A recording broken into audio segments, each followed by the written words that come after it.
Assalamualaikum guys, and this is Sajjad Siddiqui with a message of love, respect and peace. And I welcome you to Encyclopedia Hub Point of View session. और आज हमारे साथ जो guest मौजूद हैं वो बहुत टाइम से 2012 से हसल कर रहे हैं और बहुत काफ़ी अंडररेटेड रहे हैं काफ़ी टाइम तक, लेकिन उन्होंने बहुत इस टाइम में काफ़ी ज़्यादा आर्टिस्ट को ग्रोथ भी दी है, ख़ुद भी काफ़ी उन्होंने अपना सीन डेवलप किया है माशाल्लाह से. एंड सेकेंडली बहुत अच्छी स्टोरी टेलिंग करते हैं, काफ़ी हार्ड बार्स होते हैं, स्ट्रीट टॉक्स, रियल टॉक्स, जो कि हर बंदा उससे रिलेटिबिलिटी उनके कंटेंट में काफ़ी है. कम है लेकिन काम है लेकिन ऑब्वियसली बैंगर्स हैं. So let's talk directly to him.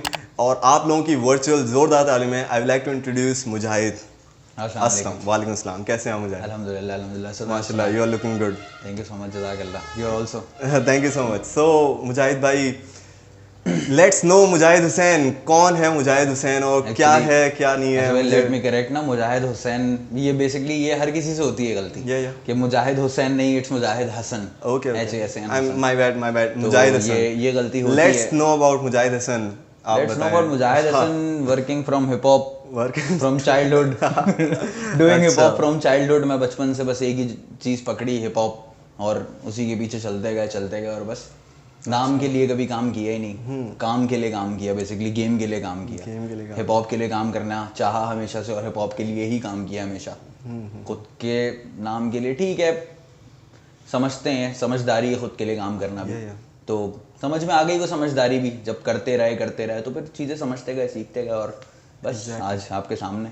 आज रिवाइव करते हैं 2012, मतलब जहाँ पे आप मतलब आप अपने आप को उस स्टेज पे लेके जाएं when you listen to rap first time, and when it inspired you, and और आपकी इंस्पिरेशन यंग डेज में कौन क्या रही है हमेशा? यार इंस्पिरेशन, मैं किसी एक पर्टिकुलर बंदे को इंस्पिरेशन नहीं कह सकता. ऑब्वियसली आप डिफरेंट आर्टिस्ट को सुनते हो, तो फिर आप अलग अलग तरीके से, इसी तरीके से आपके अंदर वर्सेटैलिटी आती है. आप जब एक आर्टिस्ट को ही सुनते रहते हो, ऑब्वियसली उसने एक गाने में कुछ काम किया है, दूसरे गाने में, दूसरे ट्रैक में कुछ काम किया है, वो भी वर्सेटाइल होता है. बट ये है कि उस टाइम पे जब रैप म्यूजिक मैंने पहली दफ़ा सुना, तो मेरे लिए रैप म्यूजिक से सबसे बड़ा इफेक्ट क्या था? चेंज. एक ऐसा म्यूजिक जो कोई और नहीं कर रहा, जिसके अंदर कोई सुर ताल, ऑब्वियसली वो हमारे बस की चीज़ नहीं थी, सुर ताल और ये सब, सिंगर नहीं थे हम लोग ना. तो एक ऐसी चीज़ थी जो हमें लगा कि नहीं, वाकई यार ये ऐसी चीज़ है जो करनी चाहिए और जिसको आगे आना चाहिए. फिर एक रैपर को सुना. ऑब्वियसली मैं उस टाइम बहुत छोटा था, तो मैं एक पर्टिकुलर नाम नहीं लूंगा कि मैंने सबसे पहले इसको सुना है उसको सुना. मुझे खुद नहीं याद मैंने किसको सुना सबसे पहले, जस्ट वाइब. लेकिन ये है कि मैंने ऑब्वियसली उस टाइम होते कौन थे, टूपाक के फेमस गाने थे, एमिनेम के फेमस गाने थे. वो उस टाइम इंग्लिश भी इतनी कोई नेक्स्ट लेवल नहीं थी. ऑब्वियसली मैं बहुत स्ट्रीट लेवल से ऊपर आया हूँ, तो उस टाइम इंग्लिश भी नहीं. फिर बोहेमिया को सुना और रागा म्यूजिक, इन लोगों को सुना. तो जब इन लोगों को सुना तो समझ में आया, तो फिर एमिनेम वगैरह की तरफ भी जाने लगे. एमिनेम को सुना. फिर ऑब्वियसली उस टाइम पर पाकिस्तानी भी लोग कर रहे थे, लड़के कर रहे थे, मुझसे पहले से लड़के कर रहे थे, काफ़ी फेमस नहीं थे, कुछ इंडस्ट्री के भी लोग थे. जब उनसे टकराव हुआ तो उन लोगों ने बताया कि भाई ये होता. उस टाइम तो वो बेटा बेटा करके समझाते थे, और हम बेटा बेटा करके सीख लेते थे उनसे. तो बस ये था कि मौका चाहिए था हिप हॉप करने का, तो वो मौका मिल गया 2012 में. तो बस 2012 नहीं, बेसिकली मैंने सुना तो काफ़ी पहले था. 2012 एक ऐसी चीज़ थी जब मुझे पता चला कि यार मैं ये कर सकता हूँ. तो सुना तो मैंने पहले ही था. ऑब्वियसली 2012 से आप सीन से कनेक्टेड हैं, तो ऑब्वियसली अगर हम 2012 की अगर हम बात करें, तो उस डेमोग्राफिक्स में अगर मैं चीज़ें लेके जाऊँ आज 2021 में, तो 2012 में ऑब्वियसली बड़ी प्रोडक्शंस नहीं थी. रैप को लेके कोई भी सीरियस नहीं था. उस टाइम मैं देखूं तो सिंगिंग, पॉप म्यूजिक में काफ़ी ज़्यादा काम हो रहा था, और आतिफ असलम, अरिजीत सिंह, मतलब देवर वो हिट थे. मतलब अगर स्पॉन्सर जाएंगे तो वहाँ पे सिंगर्स बेसिकली ज़्यादा थे, तो रैप इंडस्ट्री. और आई रिमेंबर कि we used to cover rap songs और इंस्ट्रूमेंटल्स आते थे, और वहाँ पे सैम्पलिंग कर लेना म्यूजिक को, मतलब अनटैग बीट्स बना लेना ना, एक वो होती थी बात, बड़ी चीज होती थी कि यार किसी ने कर लिया और अनटैग बीट पे गाना बन गया. मतलब हम जब 2012 का म्यूजिक अगर आज भी हम सुने, फ्रॉम स्क्रैच चीज तो लोगों को पता ही नहीं था ना कि फ्रॉम स्क्रैच चीज क्या होती है. पाकिस्तान में तो बहुत मुश्किल चीज थी. तो जब रैप आया है, पाकिस्तान में इवॉल्व हुआ है कल्चर, आपने अपनी आंखों से देखा है, तो आप जरा मंजर कशी करें 2012 की क्या हासिल रही है 2015 में? कौन कौन मेन स्ट्रीम रहे या किन किन उन्होंने रैप को रिप्रेजेंट किया उस टाइम मैं जब आपने अच्छा देखा मैं था? ये तो इस तरीके से तो नहीं, कौन आर्टिस्ट कहाँ था ऑब्वियसली मैं भी उस टाइम सबको नहीं जानता था। इंटरनेट इतना पीक पर नहीं था जितना इंटरनेट आज कल पीक पर है। आज तो ऐसा सीन है कि यार किसी ने एक स्टोरी अपलोड कर दी तो पूरे शहर में पता होता है कि यार इसने ये चीज अपलोड किया। उस टाइम पे ऐसा नहीं था, उस टाइम पे गिनती की चीजें होती थी। फेसबुक होता था एक, आप असद भाई और मैं होते थे, हमारे सामने आया, रिवॉल्यूशन था उस टाइम। जब मेरा ये सीन था कि मैंने एक्चुअली मेरा जो हिप हॉप का मेन चीज थी ना, तो मैंने hip hop music rap music से स्टार्ट नहीं किया था। रैप म्यूजिक से मैं हिप हॉप में आया नहीं था। मैंने जो हिप हॉप की मेरी एंट्री थी ना, वो थी बहुत थोड़े से टाइम के लिए, 6 महीने साल। मैंने देखा था एक बंदे को, एक वीडियो देखी थी, वो मैं आज भी उस बंदे को देखता हूँ, मार्कोस स्कॉट के नाम से एक डबस्टेप डांसर होता था, मार्कोस स्कॉट के नाम से। बी बॉइंग नहीं, he is like pop lock और समथिंग ना। उसके बाद मैंने उसको देखा था। तो जब उसको देखा और तो फिर मैं इस तरीके से उसको देखकर उसका डांस अच्छा लगा तो कॉपी करने की कोशिश की। कॉपी किया, फिर इस तरीके से सीन से कनेक्ट होते गए। तो जब सीन से कनेक्ट हुआ ना, तो पता चला कि नहीं यार, आवाज बनने के लिए ना मेन चीज है रैप म्यूजिक। तो जब 2012 में हमने रैप लिखना शुरू किया, तो उस टाइम पे ऑब्वियसली हम एक बहुत, आज वो चीजें सुनते हैं तो हम उनको बोलते हैं यार ये क्या है, ये क्या चीज है, क्या लिखा है हमने। तो 2012 में सुनते सुनते लिखना सीखा कि लिखते कैसे हैं। 2012 तो समझो सीखने में ही गुजर गया। तो 2013 ऐसी चीज थी, जब 2013 में मैंने मेरा पहला ट्रैक, आपने सुना होगा आई थिंक सो, 2021 में 2013 थी इब्तिदा की जुस्तजू। उस टाइम पे बस ये जुस्तजू थी कि नहीं यार करना है, जैसा भी हो रहा है करना है। ये है क्या चीज एक्चुअली, लोगों से मिलना शुरू किया, पता चला, फेसबुक पे सर्च करते थे और कि यार ऐसा भी कोई बंदा है। उस टाइम पे फेसबुक भी इतना एडवांस नहीं होता था कि यार आप नाम लिखो और ठक करके पहुंच जाओ। नाम लिखो तो 500 नाम आ जाते, तो उसके अंदर से आपने ढूंढना पड़ता था कि यार उस टाइम ना आईडी हैक कर लेना ना बड़ी चीज होती थी। फेसबुक पे आईडी हैक कर ली उस्ताद भाई, हैकर है अगला। उस टाइम पे ना सीन ही होता था कि जिस तरह हमारे हिप हॉप म्यूजिक में कहते हैं ना गैंगस्टर यार, मतलब जिसने गैंगस्टर जिस नाम के साथ आ गया वो मतलब बहुत नेक्स्ट लेवल चीज है। तो उस टाइम पे जिसने आईडी हैक कर ली ना, वो फेसबुक लाइन का गैंगस्टर होता था। उसको फेमस हो गया भाई लौंडा, स्कूल में आईडी हैक करता है अगला। लोग उसके आगे पीछे घूम रहे हैं ना, वो टेढ़ी सी उसने तस्वीर लगाई हुई होती थी एक, और लोग उसके वो भाई कोई नाम कोई ब्रैकेट में भी हैकर लिख दे ना अपनी प्रोफाइल पे, तो ऐसा लगता था भाई ये बहुत नेक्स्ट लेवल है, उस्ताद दूर रहो थोड़ा, हां इससे दूर रहो। जबकि हमारी आईडी में कुछ ऐसा नहीं होता था। 4 दोस्तों की बात, 4 दोस्तों के मैसेजेस होते थे, उसमें भी 400 गालियां होती थी।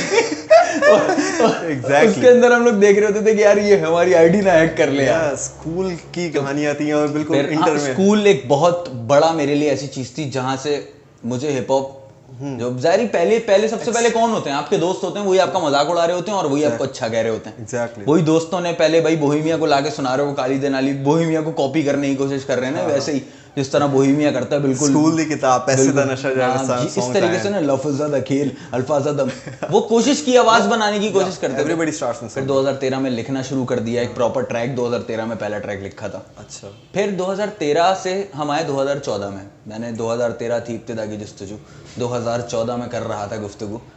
तो गुफ्तगू इज लाइक 2014 में मुझे पता चला कि कौन कौन लोग हैं। सही है, मुझे पता चला एक्चुअली, वो लोग बहुत पहले से आपने बहुत सारे लोगों के इंटरव्यूज किए, बहुत सारे ओजीज हैं, आप भी बहुत अच्छे से नाम जानते हैं, जो कि उस टाइम पे कौन कौन थे। बिल्कुल।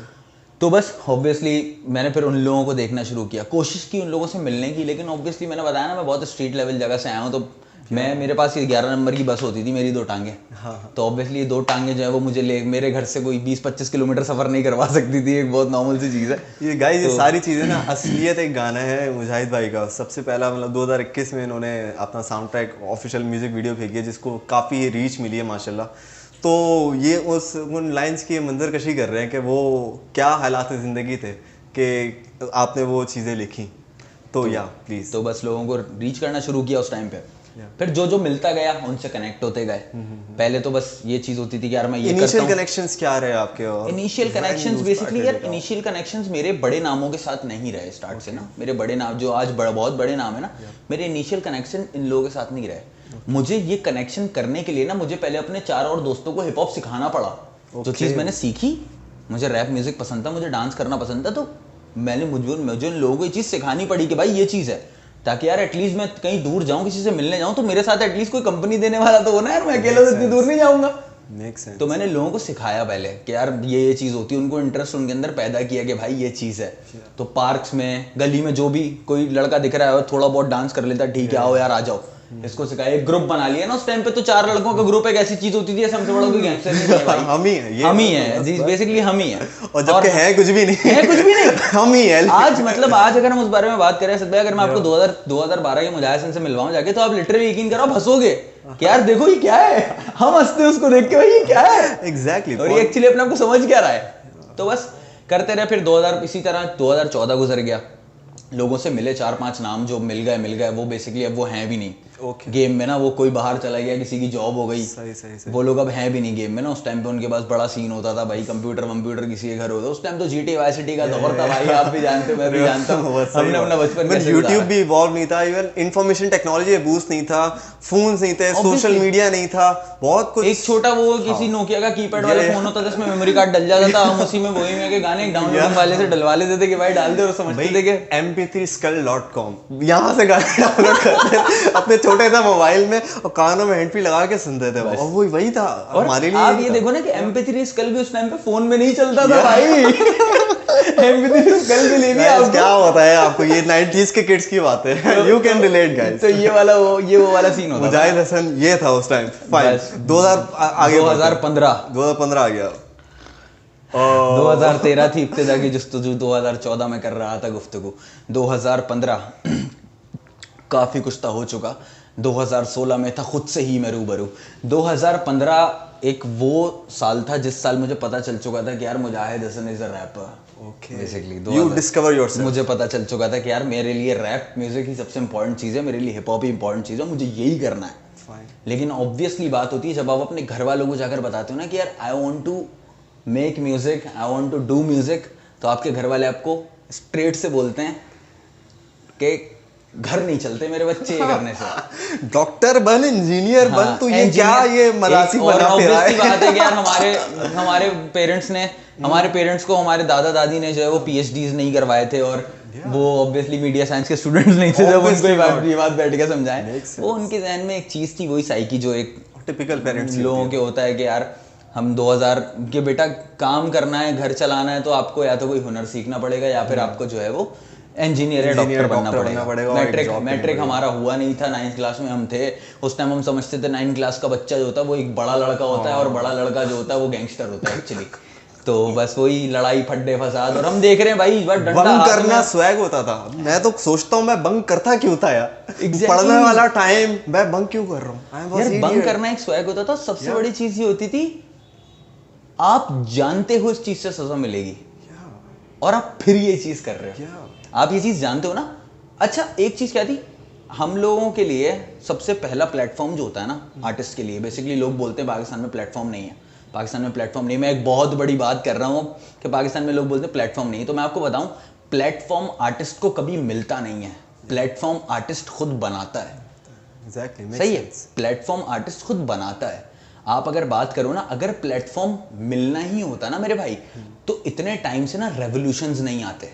रेवोल्यूशंस आए, इट मींस उन आर्टिस्ट ने प्लेटफॉर्म बनाए, जो रेवोल्यूशन लेकर आए जो आर्टिस्ट, उन्होंने प्लेटफॉर्म्स बनाए अपने लिए। तो यार जब वो कर सकते हैं, आप टूपाक का रेफरेंस देते हो ना, टूपाक इज रेवोल्यूशन भाई।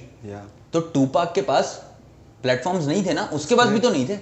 वेस्ट साइड की रिप्रेजेंटेशन है वो, ठीक है, लेकिन उन्होंने अपने आप को रिप्रेजेंट किया। आज पूरी दुनिया जानती है, उन्होंने अपने लिए बनाया। आप एमिनेम इज अ लेजेंड ना। एमिनेम जितने प्लेटफॉर्म्स, एमिनेम को तो रोका गया कि भाई तू नहीं कर, उसने प्लेटफॉर्म बनाया। बहुत बड़ी चीज है जो आप रैप म्यूजिक के लिए जाकर सुनो, आपको पता चलेगा कि 8 माइल क्या है। तो उस बंदे को तो प्लेटफॉर्म्स होने के बावजूद रोका गया कि भाई तू नहीं कर सकता, लेकिन स्टिल उसने अपने लिए प्लेटफॉर्म बनाया। उसने अपना काम ऐसा किया कि लोग उसको प्लेटफॉर्म देने पर मजबूर हो गए। तो प्लेटफॉर्म आपको कभी मिलता नहीं है मेरे भाई, प्लेटफॉर्म आपको बनाना पड़ता है अपने लिए। आप अगर मैं बात करूं, बहुत से लोग हैं जो शायद बुराई भी करते हैं, हेटर्स भी होते हैं ऑब्वियसली। यंग स्टनर्स पाकिस्तान में एक बड़ा नाम है, माशाल्लाह। सही है। और मेरी नजर में बहुत बड़ा नाम है, बिल्कुल वो पायनियर्स हैं, बिल्कुल, तो उनकी इज्जत करना बनता है, है। उनकी इज्जत करना बनता है। अगर आप ये बात बोलते हो कि यंगस्टर्स को, तो बहुत से लोग जितने मुंह उतनी बात है, असद भाई आप भी बहुत अच्छे से जानते हो कि यार हर बंदा दूसरा बैठकर बोल रहा होता है यंगस्टर्स ऐसे आ गए, यंगस्टर्स वैसे आ गए, किसी को नहीं पता यंगस्टर्स कैसे आए। यंगस्टर्स तलहा अंजुम और तला यूनुस, ये दो नाम ऐसे नाम है जो खुद वाकई जानते हैं कि उन्होंने क्या फेस किया है। तला अंजुम खुद जानता है कि उसने क्या फेस किया है, तला यूनुस खुद जानता है कि उसने क्या फेस किया है। सही है। आप उनसे जाकर पूछो ना मेरे भाई, तो आपको पता चलेगा कि एक्चुअली वो चीज क्या है। आप खुद से अंदाजा तो लगा लेते हो कि भाई ऐसे आए, ये वैसे आए, इनके पीछे इनके पीछे, मगर यंगस्टर्स इस गेम की रेवोल्यूशन है। देखो उन्होंने अपने ट्रैक में एक बात बोली ना कि यार हम आए हैं तो तुम आए हो। सही है। और ऐसा बहुत उनके टाइम पर देखो, अब सबसे बड़ी चीज है कराची शहर में जो हिप हॉप है ना जी, या पाकिस्तान में जो हिप हॉप है, यहाँ पर ना लोग अपने गेम से ओजी नहीं बनते। यहाँ का सीन थोड़ा सा डिफरेंट है। लेट्स इसका ना जरा ब्रेक थ्रू करते हैं। सही है। आप ऐसे क्लेम कर रहे हो कि आपने गेम से ओजी नहीं बनते, इसके यहाँ पर एक्चुअली ना, ये बेसिकली मैं क्लेम नहीं कर रहा, मैं टॉन्ट कर रहा हूँ। फाइन। यहाँ पर ना लोग गेम से ओजी नहीं बनते मेरे भाई, यहाँ पर लोग ओजी बनते हैं टाइम से। सही है। टाइम से या तुम 10 साल पुराने हो ना सद, तो तुम ओजी हो। नो मैटर कि तुम क्या काम कर रहे हो। कोई मैटर नहीं करता, तुम्हारा काम नहीं सुने, ठीक है। ऑब्वियसली तुम 10 साल से कर रहे हो तो अच्छा ही काम कर रहे होगे यार। 10 साल में तुमने कुछ ना कुछ तो सीखा होगा ना। लेकिन यहाँ पर ना फिर भी लोगों की एक साइकी है कि यार ये पुराना है ना तो ये ओजी है, ये पुराना है तो he is OG. No matter कि यार उसको काम क्या आता है, उसका काम कितना नेक्स्ट लेवल है। सही है।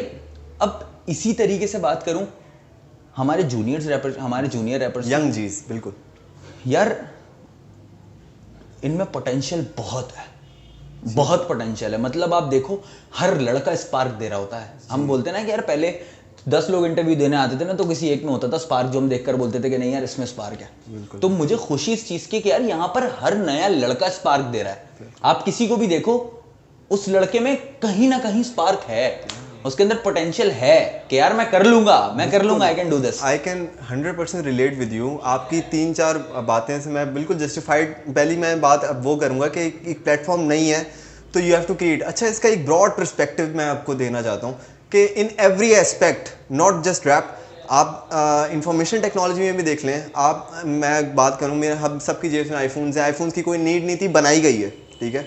और बहुत सारी चीज़ें इवॉल्व होते हुए हमारे सामने आई हैं, चीज़ें खुल के आई हैं, वो उनकी कभी ज़रूरत नहीं थी। देखो आज से 10 साल पहले, आज से 20 साल पहले जब फोन्स नहीं पे थे ना, जब भी लोग जिंदा थे, सांसें चल रही थी, मौत भी हो रही थी, सब चल रही थी, सब खुश थे, हमसे ज़्यादा खुश थे वो लोग। Make sense. और वो रियल लाइफ जीते थे विदाउट, उनके लिए सूरज के साथ उठना एक नेचुरल चीज़ थी, वो नेचर के साथ चलते थे, ठीक है। एंड चीज़ें इवॉल्व हुई, प्लेटफॉर्म्स क्रिएट किए गए और हमें उस पर ढलना पड़ा अल्टीमेटली। इसी तरीके से same goes with the artist.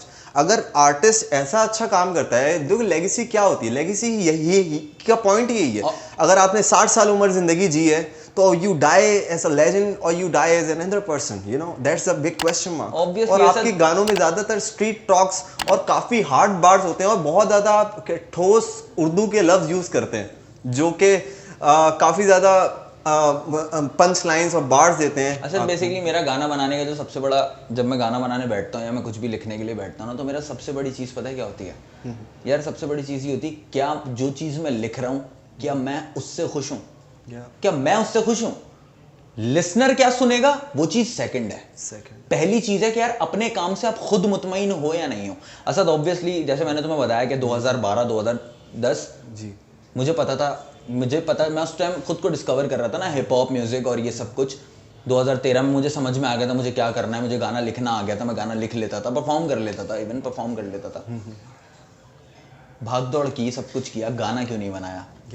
बहुत वेरी गुड। मेरा काम आपने खुद कर लिया भाई। 2021 में आपके रिलीजेस हुए हैं, लेकिन आप अगर मुजाहिद हसन के बारे में हम बात करें तो काफी टाइम से, लेकिन वाई ऐसा कौन सा गाना आपने बनाया? अब रिलीज नहीं किया? सीन ही होता है, लोग मुझसे जब बैठकर ये सवाल करते हैं, मुझसे कोई भी बात पूछता है कि भाई मेरा गाना क्यों नहीं बनाया, बहुत कंट्रोवर्शियल सवाल है। बिल्कुल। तो यार गाना यूं नहीं बनाया कि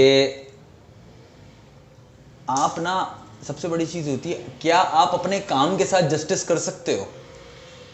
मेक सेंस। देखो मैं एक मीडिया साइंस का स्टूडेंट नहीं हूँ ऑब्वियसली, तो वही सो कॉल्ड मेरे माँ बाप ने मुझे बोला इंजीनियर बनना है तो इंजीनियर बने, इंजीनियर बने, क्या करें। तो वीडियो मेरा मेन मैटर कभी था ही नहीं कि मैं वीडियो बनवाऊँ या वीडियो कैसी बने। मुझे वीडियो बनानी, इवन मुझे आज तक वीडियो बनानी नहीं आती यार। मुझे नहीं समझ, कोई अच्छा वीडियोग्राफर मैं देख लेता हूँ यार, हाँ तुम अच्छे वीडियोग्राफर हो, तुम कर लेना यार, अगर तुम्हें सपोर्ट मिलता है, तुम्हें लगता है इस गाने में इतनी पोटेंशियल है कि ऊपर चला जाएगा, तुम्हें करना है तो तुम कर लो भाई। मुझे कोई शौक नहीं है कि मेरे गाने की एक बहुत बड़ी वीडियो और मेरे गाने में 50-60 लड़कियां जो है वो डांस वो फुल ये वो मुझे ऐसा कोई शौक नहीं भाई। मैं एक नॉर्मल सीधा साधा आदमी। भाई अभी म्यूजिक वीडियो करने हो ना, अभी इस ड्रेस में कर सकते हैं आराम से, इजी सीन है मेरे लिए, कोई मेकअप का सीन नहीं है। मुजाहिद भाई, जिस तरीके से हमारी डिस्कशन चल रही है, आपने काफ़ी मंजरकशी की 2015 तक की, लेकिन उसके बाद काफ़ी टाइम तक आपका गैप रहा म्यूजिक से, तो वो क्या हालात ज़िंदगी थे और क्या हुआ उस टाइम तक? यार एक्चुअली वो म्यूजिक से गैप नहीं था सर। ओके। वो बेसिकली गैप लिया ही म्यूजिक की वजह से गया था। सीन ये था कि मेरे पास कोई म्यूजिक प्रोड्यूसर नहीं था ऑब्वियसली ना, तो और मुझे पता भी नहीं था कि प्रोडक्शन एक्चुअली होती किस तरीके से। मुझे मोबाइल से प्रोडक्शन थोड़ी बहुत करनी आती थी, लेकिन वही ऑब्वियसली किसी की बीट उठाओ, कुछ करो और मिक्सअप करके और खुद सुन लो, वो जब इतना तक के लिए सही था। अच्छा, फिर मुझे एक चीज़ पता चली कि यार बीट बॉक्स नाम की एक चीज़ होती है। ओह, अब आया ना कॉन्टेक्स्ट आया ब्रो। मुझे पता चला कि बीट बॉक्स नाम की भी कोई चीज़ होती है, और मैंने बीट बॉक्सर्स को सुना और मैंने बीट बॉक्स बैटल्स देखी। GBB एक बहुत फेमस प्लेटफॉर्म है इंटरनेशनली, GBB देखा मैंने। स्विस बीट बॉक्स है, एक बहुत बड़ा चैनल है यूट्यूब, आप देखना, उसके अंदर बीट बॉक्स का काफ़ी कंटेंट है। तो मैंने उन लोगों को देखा, जब मैंने बोला यार ये कुछ ऐसी चीज़ है जो जिसको यूनिक मैं करूँगा ना तो वो अच्छी चीज़ लग रही है। और फिर बीट बॉक्स एक ऐसी चीज़ थी कि यार मैं बीट बॉक्स पर ना रैप कर सकता हूँ। अब मसला क्या था? मसला ये था कोई और बीट बॉक्सर नहीं था। अब फिर मैंने बोला यार खुद सीखता हूँ, ठीक है, करता हूँ ना। बीट बॉक्स सीखी, 1 साल लगाया मैंने उस बीट बॉक्स को सीखने में। और 1 साल बाद असद भाई मैं एक तैयार बीट बॉक्सर था। कि तैयार बीट बॉक्सर क्या होता है ना, 2016 में खुद से ही था रूबरू। वो मैं रूबरू हो चुका था कि यार अब मैं proper musician, hip hop artist हूँ और सीन ऑन हो गया चुका था ना। अब मैं पहचान अब 2017 मुकाबले का खतरा, कंपटीशन बहुत था। अब कंपटीशन क्या था, रैपर्स भी गेम में, बीट बॉक्सर्स भी गेम में थे, सब कुछ थे। लेकिन क्या असल में मैंने परफॉर्म किया और मैं बीट बॉक्स को उधर तक लेकर गया। मैंने एक बहुत अच्छा लाइफस्टाइल देखा बीट बॉक्स से, ठीक है। मैंने सोशल कभी मेंटेन नहीं किया, ऑब्वियसली मैंने बताया कि मैं वो सोशल वाला बंदा ही नहीं हूँ ना। मैंने सोशल मेंटेन नहीं किया, लेकिन मेरे पास अल्लाह का शुक्र है वो एक तरीका होता था ना कि सेलफोन नंबर ले लेते थे लोग आपका और आप फोन नंबर दे देते, यार कोई शो हो तो मुझे कॉल कर देना। तो मुझे कॉल आई थी, एक अच्छा पैसा मैंने बीट बॉक्स से बनाया। मैंने बीट बॉक्स से मैंने अच्छे शोज किए, अच्छा प्ले किया, मैंने कॉन्सर्ट्स प्ले किए, फेस्टिवल्स प्ले किए। पोर्ट ग्रैंड एक बड़ी चीज़ होती थी जिस टाइम पे हमारे लिए, वो पोर्ट ग्रैंड पे शो कर रहा है भाई, वो हमारे लिए बहुत बड़ी चीज़ होती थी। हमने वो किया। उसके बाद मेरे पास जो एक इवेंट कंपनी ने मुझे रीच किया 2000 उसके बाद ना, जब मैंने बीट बॉक्स सीख ली तो 2018 आई थिंक से चल रहा था वो, तो मुझे एक इवेंट कंपनी ने रीच किया। उस इवेंट कंपनी का नाम था रीगल इवेंट्स। तो वो बेसिकली मैं उनसे पहले भी कनेक्टेड था। वो कुछ लोग उसमें ऐसे थे जो मुझे जानते थे पहले से, मैं भी उनको जानता था। तो उन्होंने मुझे बताया मुझे ऐसा ऐसा एक इवेंट है। तो उस इवेंट के अंदर जब हम लोग लाइव करने के लिए गए, मैं गया खास एक्चुअली लाइव करने के लिए, तो मैंने जब वहाँ पर जाकर सीन देखा तो यार वो एक वाकई ऐसा मेंटेन्ड सीन था, एक वाकई कमर्शियल कॉन्सर्ट लग रहा था वो। तो मुझे एक बहुत अच्छी चीज़ लगी कि यार ऐसा काम भी हो सकता है कराची शहर में और कर रहे हैं लोग। तो जब मैंने वो सीन देखा, रीगल इवेंट्स ने मुझे रीच किया, तो खैर मेरे लिए एक वो ऐसी जगह थी कि यार यहाँ लोग भी ऐसे हैं जो ऐसी जगह ऐसे इवेंट ऑर्गेनाइज करते हैं। तो यहाँ जो मैंने कर दिया ना, वही है जो चीज़ मुझे आगे लेके जा सकती है या नहीं, या मैं आगे जाके हिप हॉप की आवाज़ उठा सकता हूँ, या मैं बीट बॉक्स को अच्छा गेम दे सकता हूँ यहाँ पे ना। तो मैंने अब वहाँ पर जो बेसिकली परफॉर्म हुआ ना सद भाई, तो मैंने वहाँ जो परफॉर्म किया ना, वहाँ से मुझे मिली पिच। मुझे समझ में आ गया कि यार एक्चुअली स्टेज परफॉर्म इस लेवल का कैसे करना है। एक्सपोजर आपको बहुत एक डिफरेंट डायमेंशन मिल गई। एग्जैक्टली। तो बस वो जो पुश था ना सर, मैंने वो इवेंट किया। उसके बाद समझो मेरा एक ऐसा टाइम आ गया सर कि मेरे पास टाइम नहीं होता था कि यार मैं उठूं कब, सोऊं कब और शो कब प्ले करूं। मेरे पास रोज के शोज थे बीट बॉक्स के, भले वो छोटे हों भले वो बड़े हों, मेरे पास पेड शोज होते थे रोज के। मैंने रोज बीट बॉक्स की, करता रहा, मैं परफॉर्म करता रहा। 2019 में एक दिन मैं रात को सोने लेटता हूँ और जल्दी, और मेरे पास एक कॉल आती है। मैंने कॉल उठाई, हेलो अस्सलाम वालेकुम, मुजाहिद हसन बात करें। मैंने बोला जी बिल्कुल सर, आपको डीजे कांतिक के साथ लाइव करना है इस्लामाबाद में। आई वाज लाइक यार डीजे कांतिक और मैं क्या चीज़ था, और डीजे कांतिक क्या चीज़ है। तो आपको इस्लामाबाद में लाइव करना है डीजे कांतिक के साथ, और मैं दोबारा रीगल इवेंट से बात कर रहा हूँ, और वो जो इवेंट हम लोगों ने यहाँ करवाया था Amazing. वो उस इवेंट का सेकंड Continuation. वॉल्यूम है ना। सही। तो मैंने बोला अच्छा, ग्लो नाइट 2.0 से इवेंट का नाम था इस्लामाबाद के लिए। मैंने बोला ठीक है सर। अच्छा, वो मेरे लिए एक ऐसी चीज़ थी कि यार मैं इस्लामाबाद जा रहा हूँ, तो वो ऑब्वियसली वो मुझे बोलते कि मिजाज भाई हम पे नहीं करेंगे, तो मेरे लिए वो बड़ी चीज़ होती है। आप ना करो पे यार, मुझे बस ले जाओ। Exposure very important for the artist. मुझे बस इस्लामाबाद ले जाओ। तो खैर भाई वो उन लोगों ने बहुत अच्छा प्रोटोकॉल दिया स्टार्ट से। भाई वो लेकर गए मुझे यहाँ से वहाँ, उन्होंने मुझे वहाँ बहरिया में स्टे दिया, और एक अच्छा मतलब मैंने बीट बॉक्स से एक बहुत अच्छा लाइफस्टाइल देखा। फिर बीट बॉक्स जब आ गई, समझ में आ गया कि यार एक ही बंदा बीट बॉक्स और रैप दोनों एक साथ नहीं कर सकता। ठीक है, वो कर रहा है। मैंने बीट बॉक्स अच्छे लेवल पर भी की। फिर मैंने बीट बॉक्स के बाद फिर मैंने दोबारा फिर मुझे समझ में आया कि यार अब सबसे मेन चीज़ है म्यूज़िक प्रोड्यूसर। या तो प्रोडक्शन खुद सीखो या फिर किसी म्यूज़िक प्रोड्यूसर को पकड़ो। खैर म्यूज़िक प्रोडक्शन पहले कैसे सीख यार, स्टूडियो जाते थे, किसी के रेंट देते थे। पहले रेंट क्या होता था कि यार आप रेंट दो और आप वहाँ पर बैठ के आपको वीडियो शूट करनी है या आपको चिल करना है, स्टूडियो बुक कर लिया आपने स्टूडियो बुक कर लिया बेसिकली। लेकिन हम स्टूडियो बुक क्यों करते थे कि यार हम बैठ कर देख लेंगे वो स्टूडियो में काम क्या कर रहा है। अब मजे की बात क्या होती थी, हमने स्टूडियो बुक कर लिया, उस प्रोड्यूसर ने हमें स्टूडियो दे दिया, हम अंदर बैठे में वो काम नहीं कर रहा, वो उठ के चला गया। अब हम बैठे में हम क्या करें, हमें आता है ज्ञान तो यूट्यूब आता है, हम तो गाने सुनेंगे भाई। सही है भाई, हमें पता। अब हम बैठे में बोल रहे ये कब आके काम करेगा, ये हम उसको बोल रहे हैं भाई आप नहीं ब्रो आपको स्टूडियो दे दिया ना, आप लोग चिल करो, आपको जैम करना है, आप लोग जैम। बोल लो भाई हम यहाँ इसलिए थोड़ी हम तो इसलिए आए थे कि तू काम कर, हम तुझे देखे। सही सही सही। फिर इस तरीके से हमने इस तरह और भी लोगों से बात की, प्रोडक्शन की, कि भाई हमें ऐसे देखना है, हमें सीखना है।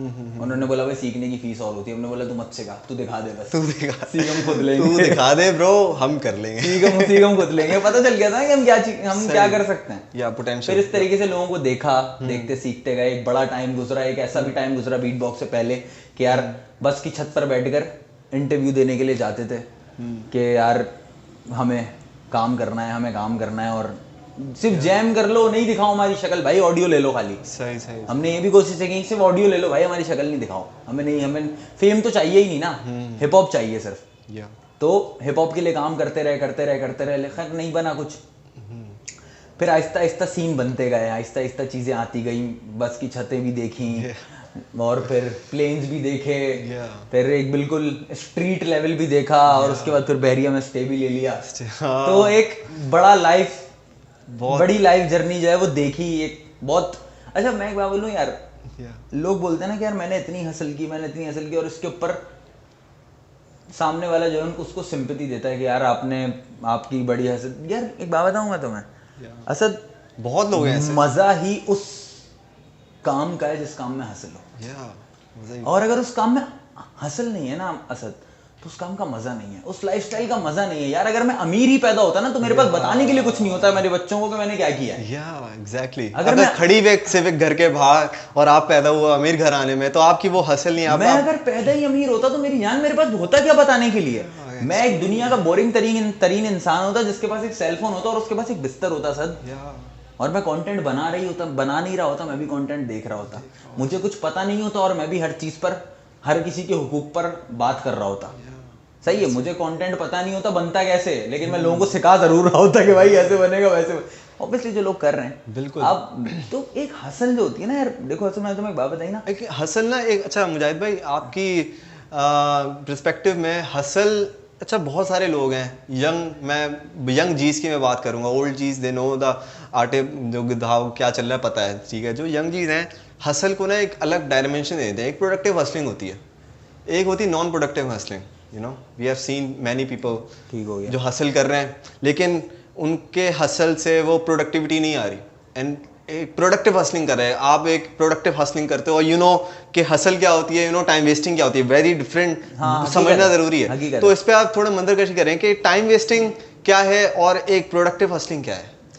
यार देखो प्रोडक्टिव हसलिंग क्या है और टाइम वेस्टिंग क्या है, अब ये इसके ऊपर ना ये एक बहुत बड़ी डिबेट है सर, अलग से एक बहुत बड़ी चीज़ है। मैंने एक बात मैं छोटी सी कहता हूँ हर किसी को कि यार पहले आप अपने गानों में रेफरेंसेस देते हो, हर दूसरा रैपर आजकल अपने गानों में रेफरेंसेस दे रहा है टूपाक के और एमिनेम के। मेरी जान, मेरी बात हमेशा याद रखना, नए रैपर का जो 2 साल 3 साल पहले आया है, उस रैपर का पूरा करियर भी जो है ना, पूरा करियर भी टूपाक के नाम से बड़ा नहीं है। Damn. नए जीस का ना पूरा करियर भी एमिनेम के नाम के बराबर नहीं है। Exactly. वो नाम ही बहुत बड़ा है जानू। एमिनेम ही बहुत बड़ा नाम है भाई। Words. अगर मैं बात करूँ ना, देखो कुछ भी कह लो, यंगस्टर्स अगर पायनियर्स हैं बिल्कुल, तो यार उन्होंने कुछ कर कर दिखाया तो वो पायनियर है। हम जो बात बोलते हैं ना कि यार फेम मिल गया, गाने बना लिए, बूस्टिंग कर ली, काम मिल गया, तो प्लेटफॉर्म मिल गया तो कर लिया बेसिकली। सही बात। भाई प्लेटफॉर्म, मैंने फिर एक बात बोली, प्लेटफॉर्म मिलता नहीं है, प्लेटफॉर्म बनाना पड़ता है। नीड बनानी पड़ती। मुझे क्यों नहीं मिला, तुम्हें क्यों नहीं मिला, इसे क्यों नहीं मिला, 50 बंदे और भी तो हैं जिनको नहीं मिला, उनको क्यों मिला? क्योंकि उन्होंने किया, उन्होंने करके दिखाया। सर आज अगर हम यहाँ बैठे हैं तो हम इस वजह से बैठे हैं। अगर मुझे इस्लामाबाद ऑफर हुआ तो मुझे इसलिए हुआ क्योंकि मैंने ऑब्वियसली कुछ करके दिया उस इवेंट कंपनी को, तो उन्होंने मुझे लाइक समझा कि यार इसको डीजे कांतिक के साथ लाइव करवाना चाहिए। Make sense. सही है। यंगस्टर्स तलहा अंजुम या तलहा यूनुस, मेरी जान, ये दो नाम लोगों के करियरों से बड़े हैं भाई। हम यहाँ पर बैठकर जो बात कर रहे होते हैं ना कि मैं ये मैं वो, जैसे मैं ये जैसे मैं वो, रेफरेंसेस में मिला रहे होते हैं भाई। जैसे जैसे छोड़ दो तुम, ये रेफरेंसेस बहुत बड़े रेफरेंसेस हैं भाई।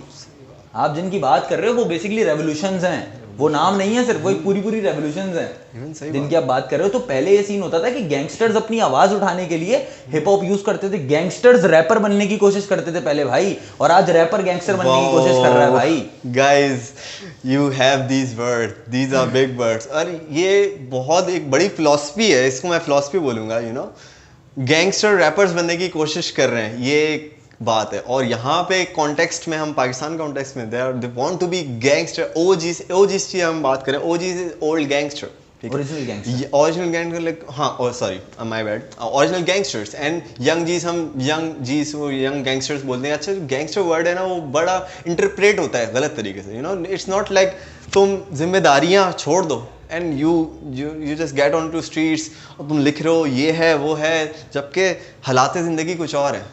तो वहाँ से फेकनेस आ जाती है, और फिर चलो ठीक है, तुमने कर भी लिया, तुम्हें फेम मिल गया, तुम्हें लोग जानने लग गए, but it doesn't make sense to yourself. अगर आप बोल रहे हो, अगर आपकी लाइन है सायरन बजा तो तुम्हारा वर्कू छूटा, यू नो, वो एक लाइन है, आवाज सायरन की, वर्कू तुम फेंकोगे, तो ये ऐसी तो नहीं लिख दी हवा में बात ना। तो ये ये अच्छा, ये नशों के बारे में ना काफी ज्यादा आपने यार दिया है, काफी ज्यादा बात की है। क्या है, मैं खुद नशे करता नहीं हूँ। फाइन। अब एक मेन चीज होती है ना सर, वो चीज सबको पसंद, मैं एक बहुत खुले अल्फाज में बात करूंगा, बहुत रियल रह के, क्योंकि सबसे बड़ी चीज है sir, be who you are, be very important. सही है, बी हू यू आर। मैं एक गाना बना रहा हूँ, मैं एक म्यूजिक कर रहा हूँ, मैं वो चीज लिखते हुए मुतमईन हूँ, मैं कर रहा नहीं हूँ नशे, सही है, मैं नशे नहीं कर रहा हूँ, लेकिन मैं वो चीज लिखते हुए मुतमईन हूँ। क्यों असद भाई? हमारी सबसे बड़ी मजबूरी पता है क्या है? लोग सुनना ही यही चाहते हैं। डैम, या हमारी सबसे बड़ी मजबूरी ये है कि लोग सुनना ही यही चाहते हैं। अब मैं एक बात करूं ना यार, मेरे अब यहाँ पर एक स्ट्रेटेजी है, ये स्ट्रेटेजी समझ में आ जाती है लोगों को, और कुछ लोग ऐसे हैं जो बेचारे करते रहते हैं, उनको समझ में नहीं आती। अब स्ट्रेटेजी क्या है कि यार आप स्टार्टअप में काम करो वो जो लोग सुनना चाहते हैं। जब आपको नाम मिल जाए ना, तो फिर आप अपनी आवाज़ उठाओ। और मेरी नज़र में स्ट्रेटेजी खराब नहीं है, ये गलत स्ट्रेटेजी नहीं है। पहले अवाम बना लो, फिर उसके बाद दिखाओ लोगों को कि भाई मैंने अवाम बनाई थी, मैंने इसलिए बनाई थी क्योंकि मैं ये आवाज़ उठाना चाहता था। और इसलिए ना, इस नज़र में मेरे लिए एक बहुत बड़ा नाम है कराची शहर का, बहुत बड़ा नाम है JJ47। Big shout out to sir JJ47। JJ47 is the pioneer legend. मतलब मैं बोल रहा हूँ ना, मैं जितने एडजेक्टिव्स लगा लूँ उस बंदे के लिए, उस बंदे का काम बहुत ऊपर है भाई, बिल्कुल गवाह है, बहुत ऊपर है। इवन 2008 2012 का अगर हम म्यूजिक देख लेना सर JJ47 का, मेरे लिए ये नाम बहुत बड़े हैं यार। के टाउन क्लास बहुत बड़ा नाम है, मैं इनकी जितनी इज्जत करूं उतना इज्जत कम है यार। एक हिस्ट्री है, एक जर्नी है। दे हैव सीन, इवन मी, मैं विटनेस हूँ, मैं उसके टाइम का विटनेस हूँ जब हम लोग सुनते थे गाने, and we learn from them. That's how the hip hop works यार। वही तो कि आपने गेम को कितना काम, आपने गेम के लिए कितनी मेहनत की है। जरूरी ये नहीं है कि आपने अपने लिए कितनी मेहनत की, जरूरी ये कि आपने गेम के लिए कितनी मेहनत की, आपने हिप हॉप के लिए कितनी मेहनत की है। जरूरी ये चीज नहीं है कि यार आपने बहुत बड़ी हसल की, आपको प्लेटफॉर्म्स नहीं मिले हैं। वही एक जो रोना गाना हमारे नए जीस का है यहाँ पर कि यार मुझे प्लेटफॉर्म नहीं मिला, मैंने बहुत हासिल की है, मैं वो मैं दुखता मैं। अब मैं आपको एक छोटी सी बात बताऊं, कराची वो शहर है मेरी जान, मैं किसी को यहाँ पर पॉइंट आउट नहीं कर रहा हूँ, ना ही मैं किसी का नाम लूंगा, जेनेरिक बात कर, वो एक बंदा नहीं है, ऐसे बहुत सारे लोग हैं मेरी जान। 8 साल से लेकर 12 साल 13 साल 14 साल तक का बच्चा यहाँ पर हसल गिनवा रहा गानों में भाई। कराची वो शहर है जहाँ पर 8 साल से लेकर 14 साल तक का कराची की आवाम भी ऐसी है ना। अब देखना डाइवर्सिटी देखें कराची में, कराची हम ये बात बोले ना सर, कराची की आवाम ऐसी, देखो सबसे पहली चीज ये कि आवाम को दोष हम दे नहीं सकते। पता है क्यों? क्योंकि हम खुद आवाम है। ऐसा तुम आवाम हो, मैं आवाम हूं, हम नहीं होते तो आवाम नहीं होती। Make sense. ऑब्वियसली हम जैसे 4 और खड़े होंगे तो वो ऑब्वियसली आवाम में काउंट होगा। ऑब्वियसली। तो आप आवाम को बोलो नहीं, क्योंकि ये वही आवाम है असद जो आवाम वायस को पसंद करती है, ये वही आवाम है जो JJ47 को भी सुनती है। बिल्कुल बिल्कुल सही है। तो हम आवाम को नहीं कह सकते, हम उस आर्टिस्ट को कह सकते हैं कि यार आप ऐसा काम करो ही नहीं ना यार। आप गाना बनाओ, हम आपको गाना बनाने से मना नहीं कर रहे, आप हासिल करो, हम आपको हासिल करने से मना नहीं कर रहे, वो आप अच्छी चीज लिखो। लेकिन यार मेरी जान, आपने कुछ नहीं देखा, आप क्या बता रहे हो यार? आपने कुछ नहीं देखा, आप क्या बता? ठीक है, आपने जो चीज देखी आप वो बताओ। सही बात। आपने जो चीज देखी यार, देखो अगर मैं असद भाई हर अपने गाने में 10 गाने फेंकूं और 10 गानों के अंदर मैं यही चीज बोलता रहूं ना कि मैंने बस पे सफर किया, मैंने बहुत हासिल की, मैंने ये चीज की, तो एक टाइम आएगा लोग बोलेंगे बस यार ठीक है, पता चल गया तू इतना बड़ा हसलर है, खत्म। डायरेक्ट बात कनेक्ट करूंगा फारिस शफी के साथ। Faris Shafi is an artist, an OG artist. आप उनका कंटेंट देखो, बहुत ज्यादा कंटेंट नहीं लाए वो मार्केट में, वो कम काम किया उन्होंने। वो इसका मतलब ये नहीं कि उन्होंने हसल नहीं की, उन्होंने काम इतना कम किया और थोड़े से गाने, ये हर गाना हिट है। वो क्यों हिट है? क्योंकि रेलिवेंसी इतनी है, वो वही जिंदगी है जो उन्होंने एक साल में एक गाना किया है, तो वो ऐसा गाना दिया है कि बड़े बड़े सॉन्ग हैं। नजर एक सॉन्ग है, लेजी रिलीज हुआ है, तो वो भी वही कंटेंट है, और कम कंटेंट है लेकिन हिट कंटेंट है। उसके पीछे रीजन है। अब बहुत सारे रैपर्स हैं, बहुत कंटेंट। अब आप भी हो, आपने 3 गाने किए, ठीक है। अब इसका मतलब ये नहीं है कि आप गाने लिख नहीं सकते। Make sense. बता रहा हूं ना यार, मैंने पहला गाना बहुत सारा गाना अपना पहला गाना सर जब आउट किया, जब मेरा एक टारगेट था जो मैंने स्टार्ट में बनाया था कि यार 100 गाने लिखूंगा, तो जो 101वां गाना होगा ना वो गाना आउट होगा। 100 गाने तो असलियत जो आप लोगों ने सुना, वो hold your note and pad, 101वां ट्रैक था मेरा, जो मैंने 101वां ट्रैक लिखा था वो असलियत ट्रैक था। तो मैंने 100 गाने पहले लिख लिए, असलियत इज अ हिट सॉन्ग, क्योंकि मुझे पता था कि यार मैं 100 गानों में जो गलतियां करनी होंगी ना वो 100 गानों में कर लूंगा। Nice nice. वो फिर जो 101वां ट्रैक होगा ना वो सही ट्रैक होगा, मैं उसमें कोई गलती नहीं होगी एटलीस्ट। तो ये सीन था। बाकी अगर आप बात करो फारिस शफी की, तो भाई फारिस शफी देखो मैं फारिस शफी के लिए एक बात बोलूंगा, वो इंसान है जो जानता है कि म्यूजिक के साथ जस्टिस कैसे करना है। वाह, मेक सेंस। सबसे बड़ी चीज़ है जो वो जानता है कि म्यूजिक के साथ जस्टिस कैसे करना है। सही बात है, सही बात। जैसे अब मैं सेम यार, हर आर्टिस्ट अच्छा होता है सर, कोई आर्टिस्ट बुरा नहीं होता, हर आर्टिस्ट अच्छा होता है। आप नहीं जानते हो बेचारा किस मसले में और वो क्या सोच रहा है। You can't judge सोशली, उसको जज नहीं करें, उसको पर्सनली कुछ और होता है। इंसान हमेशा पर्सनली कुछ और, ये रॉन्ग परसेप्शन है जो लोग उसके बारे में बना रहे थे। वेल, मूविंग फॉरवर्ड, अब आते हैं हम करंट अफेयर्स की तरफ। करंटली जो चल रहा है 2020 में कोरोना के पेश नज़र काफ़ी ज़्यादा लॉकडाउन सिचुएशन, सब चीज़ें ख़राब हो गई थी। बिजनेस से लेके हर बंदा अपना पॉकेट देख रहा था कि भाई पैसे कहाँ से बनाए, अब मैं इस हालात ज़िंदगी सही हूँ। और इसका इम्पैक्ट डायरेक्टली इंफॉर्मेशन टेक्नोलॉजी पे आया और माशाल्लाह से बहुत ज़्यादा ग्रोथ मिली। यूट्यूब चैनल, स्पॉटिफाई पाकिस्तान में आया और बहुत ज़्यादा ना एग्रेसिव ग्रोथ मिली। इवन ई-कॉमर्स बेस्ड वेबसाइट्स भी बहुत बन गई। तो 2021 में एक नया डायमेंशन आ गया हमारे सामने। शोज़ हो रहे हैं माशाल्लाह से। बोल रैप स्टार में आप माशाल्लाह आप रिप्रेजेंट किया, आपने एज अ स्पेशल गेस्ट गए हैं आप फाइनल में। एंड शोज़ हो रहे हैं, इवॉल्व हो रहा है कल्चर। 2021 में आपने कैसा हिप हॉप कल्चर को इवॉल्व होते हुए देखा है, और ये आपको क्या लगता है कि यंग आर्टिस्ट कैसा इसमें कंट्रीब्यूट कर रहे हैं और ओल्ड आर्टिस्ट जो कि जिनकी हमने माशाल्लाह बात की वो कैसा कंट्रीब्यूट कर रहे हैं? इसमें साइड्स मुझे थोड़ा मंजर कशी। यार मैं जहाँ तक बात करूँ ना कोरोना की, कोविड की, जी जी, तो यार कोविड एक ऐसी चीज़ थी जिसने आर्टिस्टों थी कि ठीक है शोज़ नहीं मिले, बिल्कुल वो नहीं मिले। क्योंकि देखो मेरे लिए एक बहुत बड़ा पॉज था कोविड, क्योंकि ऑब्वियसली मैंने तुम्हें बताया मैं सोशल पर काम करता ही नहीं था। सोशल मेरे लिए चीज़ ही नहीं थी, काफ़ी इंट्रोवर्ट। मेरे लिए सोशल वो चीज़ ही नहीं थी। मेरे लिए मेन चीज़ था स्टेज प्लेटफॉर्म में लाइव आर्टिस्ट हूँ भाई। मुझे चाहिए माइक, मुझे चाहिए स्टेज, मुझे चाहिए स्पीकर्स, बस मुझे फटना आता है। मुजाहिद पूरा हो गया यहाँ पे। मुझे फटना आता है, मुझे पता मैं फटूंगा कैसे भाई। एग्जैक्टली। मुझे काम कैसे करना है। मैं वो आर्टिस्ट था। शोज़ बंद होगा ऑब्वियसली मैं बंद, ठीक है, लेकिन मैंने रैप करना नहीं छोड़ा। ऑब्वियसली मैं करता रहा, बीट बॉक्स करता रहा, मैंने प्लान कर ली चीज़ें कि मुझे आगे क्या करना है, तो मुझे बहुत अच्छा खासा अरसा मिल गया प्लान करने के लिए। तो रही बात यार आगे जाके ओजीज और यंग जीज क्या करेंगे जी, या ओजीज कह रहा हूँ मैं, वो आगे जाके पुराने आर्टिस्ट और नए आर्टिस्ट किस तरह काम करेंगे जी। तो यार देखो असद बड़ी चीज़ ये है कि हमारे जो यंग आर्टिस्ट है ना वो रुक नहीं रहे हैं, और सबसे अच्छी चीज़ यही होती है कि यार आप रुको नहीं, करते रहो। तो अच्छी चीज़ हमने अपनी लाइफ से एक्सपीरियंस किया ना यार, हम रुके रहे किसी चीज़ की वजह से, हम किसी मसले की वजह से रुक गए, तो हमने ये चीज़ एक्सपीरियंस की, क्या रुकना सही नहीं था, रुकना ठीक नहीं था। अगर हम कर रहे होते तो शायद आज हम जहाँ तक पहुँचे उससे कहीं आगे होते। तो यार वो रुक नहीं रहे। लेकिन यार मैं अपने यंग जो जितने भी आर्टिस्ट हैं ना, मैं उनको बस एक बात हमेशा ये बात बोलूँगा कि यार असला बारूद करना बंद कर दो बस, खुदा का वास्ता दिया जा रहा है। असला बारूद करना बंद कर दो। असला बारूद यार कर लिया बहुत, यकीन करो थक गए ना असला बारूद कर देखते देखते, कराची में बड़े हो गए। अब सुनने में भी असला बारूद ही आएगा तो बस ना यार, एक चीज होती है, एक फेज होता है बंदे का।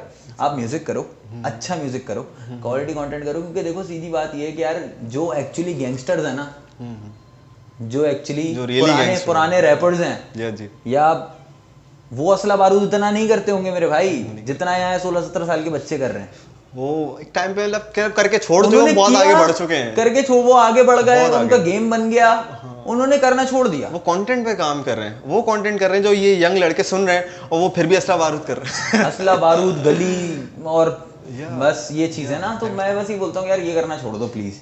बाकी ये कि करना है फिर भी करो भाई, तुम्हें 10 लोग सुन रहे हैं वो सुनेंगे, फिर मैं तो तुम्हें मैं अपना बता रहा हूँ पॉइंट ऑफ व्यू, मैं नहीं सुनूंगा। कोई आपको सुनता है, लोग आपको सुनना चाहते हैं, लोग ऐसे आप करो, मैं नहीं सुनूंगा। और आपको ऑब्वियसली मेरे ना सुनने या सुनने से कोई फर्क भी नहीं पड़ना चाहिए ना। ऐसे तो ये बड़ी चीज़ है। मैं भी यही बात बोलता हूँ कि मैं गाना डाल रहा हूँ, आपको सुनना है सुनो, नहीं सुनना नहीं सुनो, मेरे पे कोई फर्क नहीं पड़ रहा भाई। मैं गाना बनाना जानता हूँ, मैं गाने बनाता रहूँगा। जो मेरे 4 दोस्त हैं जो मुझसे मुखलिस हैं वो सुनेंगे, वरना आपकी मर्जी है। बहुत ज़्यादा अच्छा। इसमें आप कंटेंट के हवाले से हमने काफ़ी बात की। अच्छा, लिरिक्स राइटिंग एक very important topic to discuss.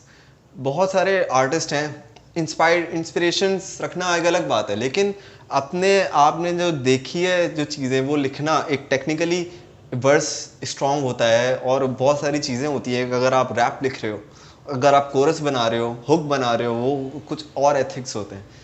तो जो रेलेवेंसी आपके बार से माशाल्लाह नज़र आती है, बहुत सारे लोग आपसे, आपकी राइटिंग से, स्टोरी टेलिंग और कनेक्टिविटी से काफ़ी ज़्यादा इंस्पायर्ड है। तो आप एक कौन सी ऐसी बात आप कहना चाहोगे या बताना चाहोगे कि for writing you have to focus on these things? यार for writing you have to focus on these things. सबसे बड़ा पॉइंट ऑफ व्यू मेरा जो होता है, जो मैं अपने लेता हूँ, जी please, be who you are लिखते हुए। बी हु यू आर, ज़रूरी ये नहीं है कि लिखो ही वो जो तुम हो, but be who you are लिखते हुए तुम्हें ऐसा लगे, तुम्हें पता होना चाहिए कि तुम मुतमईन हो उस चीज़ से या नहीं हो। सबसे पहली चीज़, अगर तुम उस चीज़ से मुतमईन हो तो डेफिनेटली वो चीज़ ठीक है। तुम उस चीज़ से अगर मुतमईन हो तो, क्योंकि ऑब्वियसली तुम्हारा गाना है ना, तुम करना चाह रहे हो ना, तो तुम वही करोगे जो तुम करना चाहोगे। एग्जैक्टली। तो तुम उस चीज़ से मुतमईन हो। दूसरी चीज़ ये, लिख लेने के बाद एटलीस्ट माइक पर रिकॉर्ड करने से पहले, मैं ये कहूँगा आपको कि माइक पर रिकॉर्ड करने से पहले उसको तकरीबन 20-25 मरतबा ना खुद सुन लो फॉर्म करके, ताकि आपको ये बात पता चल जाए कि यार उसके अंदर कुछ गलतियां हैं या नहीं है। अपनी राइम स्कीम पर फोकस करो। यहाँ पर लोगों को राइम स्कीम समझ में ही नहीं आया अभी तक, राइम स्कीम चीज़ क्या है। यहाँ पर बहुत से लोग ऐसे हैं जिनको राइम स्कीम समझ में ही नहीं आया क्या चीज़। टेक्निक्स होती हैं, मल्टी सिलेबल, सिंगल सिलेबल्स होते हैं, वर्ड प्लेस होते हैं यार, यस, टेक्निकल चीज़ें होती हैं, लोगों को नहीं समझ में आया अभी तक। आप अपनी rhyme bar to bar connection, मैं गाने सुनता हूँ, मैं किसी को डिसरिस्पेक्ट नहीं कर रहा, लेकिन आई हैव सीन सॉन्ग बहुत इतना गंदा स्ट्रक्चर हुआ था कि 4 बार्स में कुछ और बात होती है, नीचे 4 बार्स में बात ही कुछ और होती है, अगले 4 बार्स में कुछ और, मतलब तुमने बार्स बना लिए 16, लेकिन हर बार का कुछ और ही चल रहा है और गाने का हुक कुछ और चल रहा है। अच्छा, ये भाई क्या होता है, हुक मसला ये आ रहा है कि हुक जो कुछ और चल रहा है, आप एक हुक ना मेरे ख्याल में दिल है गाने का। आप एक बात कर रहे हो, एक टॉपिक पे बात कर रहे हो, आप एक छोटी मीठी बार नहीं हो सकती, आप हुक या कोरस लाइन ऑब्वियसली। तो बार टू हुक कनेक्शन ही नहीं होता। तो ऐसे आप क्या मतलब टेक्निकली आप बताना चाहें, जैसे 16 बार्स लिख रहा है अगर मैं लिखना चाह रहा हूँ, तो आप क्या बताओगे कि आपकी रेलेवेंसी ऐसी होनी चाहिए? यार देखो, सबसे पहली चीज ये डिपेंड ये करता है कि तुम लिख क्या रहे हो, किस चीज पर लिख रहे हो। पहले टॉपिक डिसाइड कर लो। हम पता है आजकल पता है क्या सीन चल रहा है, मैं तुम्हें बताता हूँ। आजकल ऐसा ये सीन चल रहा है, आप मेरे पास बीट आ गई, जो नॉर्मल सीन, मेरे पास बीट आ गई, मैंने बीट सुनी और मैं ऑन बीट ना बस लिखना शुरू कर दूंगा। मेरे पास कोई थीम नहीं है, मेरे पास कोई चीज़ नहीं है, मुद्दा नहीं है, कोई फोकस नहीं है जिस चीज़ पे मुझे लिखना है, बस बीट है और मुझे लिखना है ऑन बीट, और मुझे ऐसी पंच लाइन 4-5 उसके अंदर गालियां डाल देनी, असला बारूद कर लेना, गाना हिट है। यानी मुझे पता है मैंने जो चीज़ लिखी है वो बहुत नेक्स्ट लेवल है, 4-5 पंच लाइन डाल देता हूँ, कॉन्ट्रोवर्शियल चीज़ें डाल देता हूँ 3-4 उस चीज़ के अंदर, बस मैं हिट हूँ। तो देखो लिखने का पता है क्या तरीका है सर, जो तुम हुक की बात कर रहे हो ना, सबसे बड़ी चीज़ ये होती है हुक रिप्रेजेंट करता है आपको। बिल्कुल, हुक रिप्रेजेंट करता है आपके गाने का दिल है। तुमने बिल्कुल ठीक बात की, दिल है, हुक गाने को रिप्रेजेंट करता है। तो आप कोशिश ये करो कि हुक कैची हो और सिंपल हो। Very important. हुक में ना बड़ी फनकारियां कर देते वर्स में, कैची और सिंपल हो, क्योंकि हुक ही ऐसी चीज होती है भाई जो आपका गाना सुनने के बाद लोगों के मुंह पर रुक जाएगा। या वेरी इंपॉर्टेंट। अब नर्सरी राइम्स करते हुए ना लोग डरते हैं, हुक पे नर्सरी अच्छा लगता है, में सिंपल राइम्स हो रही हो, वो हुक पे रिपीट पे आता है यार। Very important. मैं मतलब बोलता हूँ, अब तुम असलियत का अगर हुक देख लो तो असलियत का हुक, शहर कराची मैं बोलूँ ज़बानी ये मेरा है घर, इतनी सिंपल चीज लोगों को पता चल रहा है यार मैं कराची की बात कर रहा हूँ। नहीं अब मैं देखें आपने बात ऐसी कर दी, अब मैं I like to humbly request you कि आप वो हुक पार्ट करें अपने असलियत यार का, वो शहर कराची मैं बोलूं ज़बानी ये मेरा है घर, सोच दूर की मैं उड़ता हवा में तू गर्दा तो भर। अब ये बात करना मेन क्या था यार, कराची शहर हो और गर्दे की बात ना हो तो वो ऐसा लगता है कि कुछ इंपॉर्टेंट है। मैं बता रहा हूँ ना, मैं नशे करता वरता नहीं हूँ, लेकिन बात ही लोग सुनना यही चाहते भाई। कराची आप अगर किसी बात करो ना लाहौरी से, यार जानी में कराची हो, जानी वहाँ तो वो गर्दा होता है ना, वहाँ तो पान वान खाते हो तुम लोग। नहीं ब्रो, कराची ये नहीं है, लेकिन स्ट्रीट टॉक्स की अगर हम बात करें तो या दैट्स इट। अब ये उसका एक हुक कॉन्टेक्स्ट, तो आपको हुक को बस इतना रखना है कि यार वो सिंपल हो, वो कैची हो, वो सुनने में मजा आए, बंदा ग्रूव को वाइब कर सके, ग्रूवी सा हुक हो थोड़ा, तो ये अच्छा लगता है सीन ना। अच्छा मैं आपसे ना 5 नाम लेना चाहता हूँ या 4 नाम जितने आप देना चाहें, आपके फेवरेट रैपर जो हाइप रैपर्स हैं वो भी और अंडररेटेड, दोनों को आपने नाम देने। और पहले आप मुझे ये बता दें फिर नेक्स्ट क्वेश्चन। 5 बड़े यार मैंने बोला आप बताएं। वो बंदा जिसको सब पसंद है, सब पसंद है, लेकिन आपके मतलब आप समझते हो कि यार ये बहुत अच्छे हैं और ये अंडररेटेड हैं लेकिन ये भी बहुत अच्छे हैं, तो वो कौन से नाम है? यार ये बहुत अच्छे हैं और ये जो बहुत अच्छे नाम है उनमें से तो यार मैं बोलूँगा जिस तरीके से नाम आप ले लो, एमिनेम। ओके, बहुत बड़ा, वो किसको नहीं पसंद ऑब्वियसली।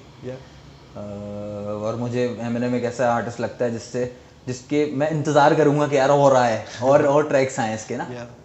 एमिनेम हो गया, जे कोल ठीक है, एमिनेम बहुत नेक्स्ट लेवल नाम है। बाकी पाकिस्तानी बात करूँ तो यंगस्टर्स ऑब्वियसली, यंगस्टर्स, JJ47 यार एक ऐसा आर्टिस्ट है जिसको मैं उम्मीद करता हूँ इंटरनेशनल सुनने की।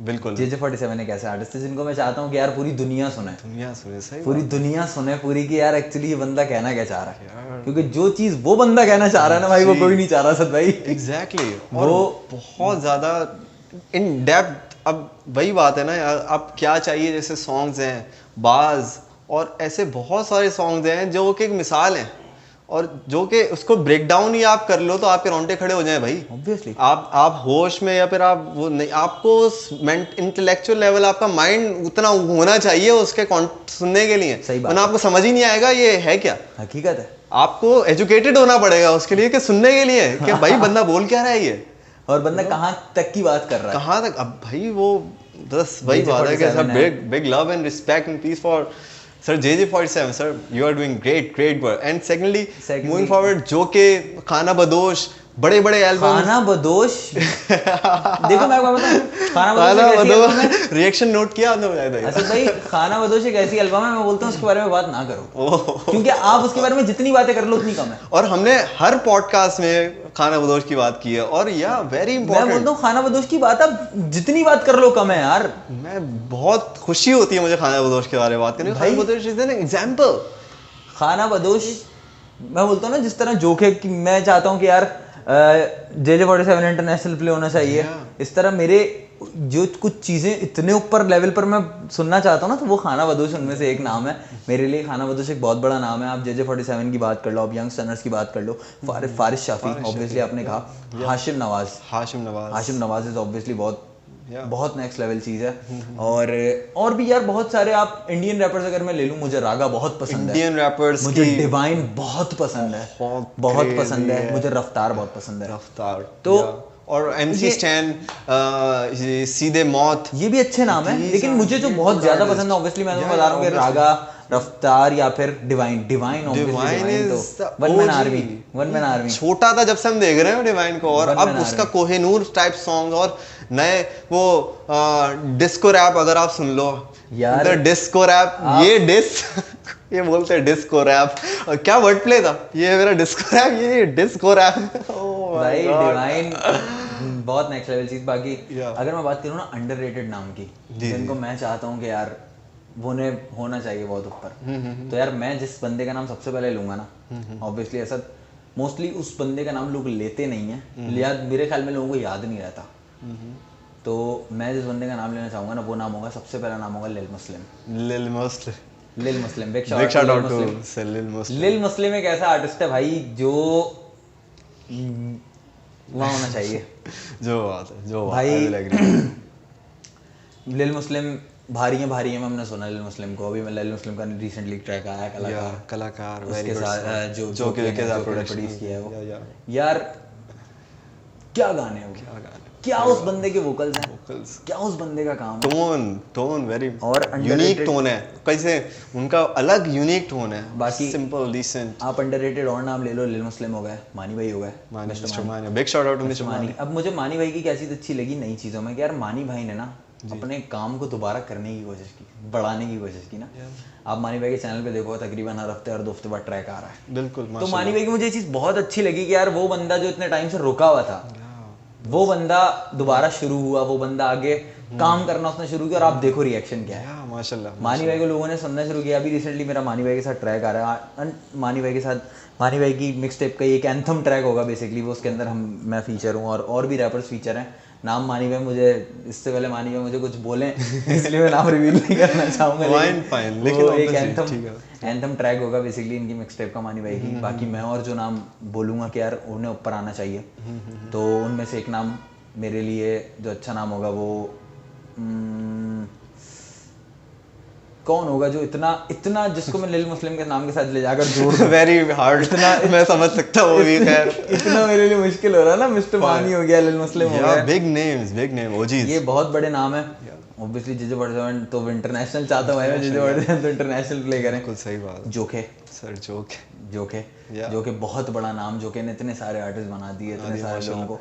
बाकी फ्यूरी रैप स्टार्स मुझे बहुत पसंद है, बहुत यंग जी, दे आर सो यंग, मुझे बहुत उनके बार्ड्स अच्छा ये रेलेवेंसी है। देखो इसी एज ग्रुप में और भी रैपर्स हैं, जो एज ग्रुप की हम बात करें, अब हम बड़े हैं, ठीक है फाइन, हम 25 पे हैं तो 25 प्लस हैं, हम पीछे उनको देख रहे हैं जिन पे हम गुजर चुके हैं, तो बहुत सारे रैपर्स इरेलीवेंट रैप कर रहे हैं, लेकिन उनका इतना रेलिवेंट है कि 25 एज टू 30 के एज ग्रुप के जो रैप आर्टिस्ट हैं वो रिलेट कर रहे हैं। हाँ, सो रेलिवेंसी यार अच्छा काम एक एग्जांपल है फ्यूरी रैप स्टार्स हमारे सामने, यंग आर्टिस्ट के सामने अच्छा काम कर रहे हैं ना। सबसे बड़ी चीज ये हमें सबसे बड़ी हम चाहते हैं बस तुम अच्छा काम करो, बाकी हमें और कोई टेंशन नहीं भाई। यार लव है सोल किड ना हो यार, सोल किड ना big shout out to sir soul kid ना। दे काफी वो खामोश रहते हैं, खामोश तरीके के, लेकिन वो लोग हैं ऐसा जो एज ए ह्यूमन अगर मैं इनको देखूं ना रैपर हटा के, तो ये वो लोग हैं जो एज ए ह्यूमन भी बहुत अच्छे हैं, वेरी इंपॉर्टेंट।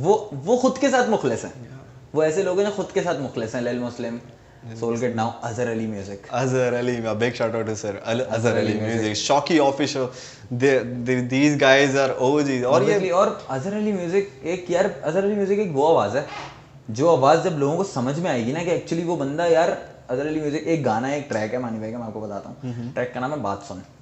अरे कैपो ने प्रोड्यूस किया है, big shout out to Capo. वो ट्रैक उसके अंदर आपने हुक चेक किया था क्या हुक, सुन बात छोड़े कैपे ऑन द बीट, गैंग साथ छोड़े। अरे भाई इतना नेक्स्ट लेवल हुक, मतलब इतना नेक्स्ट लेवल हुक यार। अंडररेटेड आर्टिस्ट तो पाकिस्तान में तो आपको मिलेगी, अंडररेटेड हर दूसरा आर्टिस्ट ऐसा है जिसके मैं बोलूं यार ये बंदा ऊपर होना चाहिए था, ये बंदा ऊपर होना चाहिए। एक सॉन्ग है सर जेजे 49 का कोलैब है सर अजहर अली के साथ, तैयारियां कितना स्ट्रॉन्ग साउंड ट्रैक है। आप प्रोडक्शन के हवाले से देख लो, लिरिकली देख लो, आप किसी भी एस्पेक्ट में देख लो, आप किसी भी मंजर से देख लो, लेकिन आप देखो ना वो ट्रैक कहाँ पर है। तैयारियां, उस ट्रैक को यहाँ नहीं होना चाहिए भाई, मेरी नजर में उस ट्रैक को बहुत ऊपर होना चाहिए। वो ट्रैक बहुत नेक्स्ट लेवल ट्रैक है, और जे सर ऑब्वियसली जे सर ने वर्ड्स दिए, दे सर का वर्ड्स है मैं सर अभी भी वाइब करो तो अभी भी रेलिवेंट है, वो बार बार रिपीटेडली सुनते रहे। खैर तो या बहुत बहुत ज़्यादा हमने काफ़ी ज़्यादा बात की, काफ़ी ज़्यादा हमने टॉपिक से बात की। तो हम चलेंगे एट द एंड मोमेंट पे हम लोग चलते हैं, और मैं आपसे पूछना चाहता हूँ any advice to young artist and any advice to young producers. Very important, हम बात करते हैं आर्टिस्ट की, लेकिन प्रोड्यूसर्स बहुत सारे लोग हैं। अच्छा, जो एक प्रोड्यूसर है जो सोचता है कि यार I want to produce music, so आप उनको एक कौन सी अच्छी एडवाइस देना चाहेंगे? और एक एन यंग आर्टिस्ट जो सोच रहा है अभी, अब बहुत सारे व्यूअर्स होंगे जो इंस्पायर्ड है, वेल वो सोच रहे हैं कि वी वांट टू रैप, सो आप उनको क्या एडवाइस देंगे? 2 क्वेश्चन। यार देखो, सबसे पहली चीज़ ये मैंने बताया ना कि यार असल प्लेटफॉर्म बनाना पड़ता है, और सबसे बड़ी चीज़ ये प्लेटफॉर्म अकेले नहीं बना सकते।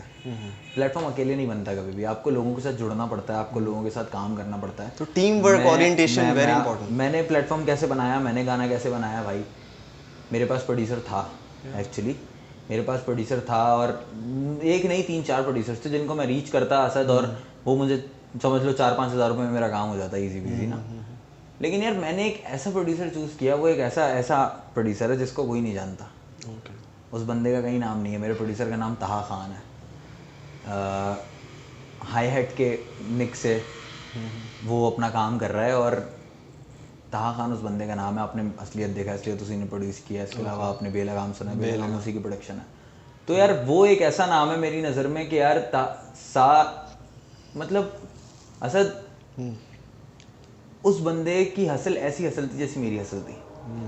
तो मैंने बोला यार जब मुझे 4-5 हज़ार रुपये किसी ऐसे बंदे को देने जो मार्केट में है, इससे बेटर ये ना यार कि मैं उस बंदे के साथ मिलकर काम करूं जिसको मुझे पैसे भी कम देने पड़े, और दूसरी चीज ये सबसे बड़ी चीज ये कि यार उसको फायदा हो, लोग उसको जानना शुरू कर दें, उसके पास काम आना शुरू हो जाए।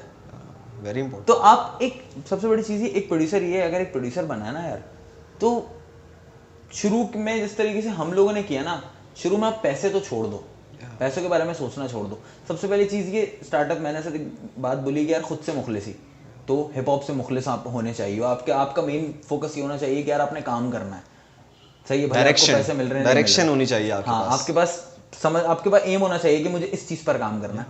उसके बाद आप अच्छे रैपर्स को ढूंढो जो लोग अच्छा काम कर रहे हैं, जो अच्छा काम करना चाहते हैं और बेचारे नहीं कर पा रहे, आप उनको पकड़ो, आप उनको ढूंढो। लोग अब तो ढूंढना बहुत आसान है यार, तो सोशल का दौर है। हमारे टाइम पे तो सोचो कैसे ढूंढते थे हम लोग जाके, हम तो खोदते थे, सही जमीनें खोदते यार, लोगों के घर जाते थे, दरवाजा बजाते थे, यहाँ पे कोई लड़का है रैपर वैपर रहता है, मुझे पता है शायद वो गलियों में घूम रहे हैं रैपर। सही है यार, मतलब कहीं जा भी रहे किसी के साथ गेमिंग करना। ऑब्वियसली मुझे गेमिंग का बहुत शौक था, मैं CS 1.6 या फिर अब तो खैर गो हो गया, डॉटा वगैरह, इन पे मैंने बड़ा टाइम दिया, बड़ा मैंने पैसा वेस्ट किया इन पर। तो जब हम लोग खेलते थे, हम लोग जोन में बैठकर जो है वो हल्का फुल्का रैप करते थे, ताकि जो इंटरेस्टेड हो ना उसके कान खड़े हो जाए। तो जब उसके कान खड़े होते तो हम उसको पकड़ लेते हैं, हाँ भाई आ जाओ साइड में आ जाओ। तो भाई ये सीन होता, तो अलग अलग जोन में जाके तो आपको ढूंढना पड़ेगा। तो मेन चीज़ ये, मेरे लिए सबसे बड़ी चीज़ ये कि शुरू में एटलीस्ट 2 साल 3 साल तो अपने ऐसे दो कि आप पैसों के बारे में नहीं सोचो, आप सोचो कि आपको काम सीखना है। ऑब्वियसली आप किसी के साथ होगे तो यार वो भी आपको कुछ सिखाएगा, आप भी उससे कुछ सीखोगे, सीखते चले जाओ, काम करते चले जाओ। और सबसे बड़ी जो एडवाइस होती है ना हर आर्टिस्ट के लिए कि यार प्लीज़ रुकना मत, क्योंकि तुम रुक गए तो आर्ट रुक जाएगी। अगर आप फील करते हो कि आप एक आर्टिस्ट हो, तो आप ये भी फील करोगे अगर आप रुक गए तो आर्ट रुक जाएगी। It's very important. अगर आप फील करते हो, अगर आप देखो लिख रहे हो, अगर आपके माइंड में आती है एक चीज़, मैंने कितने गाने बाइक के रोक रोक के मैंने कुछ बार्स लिखे हैं, हर बंदा इससे रिलेट कर सकता है कि एक टाइम होता है, अब आपके माइंड में एक चीज़ आती है ना, वो एक आर्ट फॉर्म है, उसको लिखो आप, उसको आपको एक ज़रूरी है। अब बहुत सारी चीज़ें हैं मुजाहिद भाई, आप कितने बार आपके माइंड में आते होंगे और आप निकल नहीं पाते होंगे, और अब वो अब कहीं गायब हो गए। हाँ, 2 मिनट नहीं लगते। मैं तो बाइक रोक रोक के, बहुत सारे लड़के लिख रहे होते हैं माशाल्लाह, लेकिन ये यही है एट दैट स्टेट, अगर वो आ रहा है तो let it be, come it out, फौरन कर दो भाई, फौरन लिख दो, मत भूलो। That's what the point is, क्योंकि बात वही ना, एक दफा जो चीज़ आ गई वो एक दफा ही आएगी दोबारा। फिर नहीं ये तो आमद का खेल है ये भाई, बहुत खतरनाक खेल है। मैंने एक दफा क्या हुआ, 4 बार्स मैंने स्ट्रेट ड्रॉ कर ली माइंड में, मैं भाई बहुत अच्छा राइम बन गया, ये हो गया, मैं बोले घर जाते ही लिखूंगा, पहुंचा याद ही ना आए, कुछ भी कर लो याद नहीं आएगा, तो मैं भूल जाओगे। तो well guys, that's how it goes and that's how the organic artist is. Well winding it up, Mujahid, thank you so much for joining us at Encyclomedia hub. आपने टाइम निकाला माशाल्लाह, और हमने काफ़ी ज़्यादा चीज़ें ब्रेक डाउन की हैं, काफ़ी ज़्यादा चीज़ें।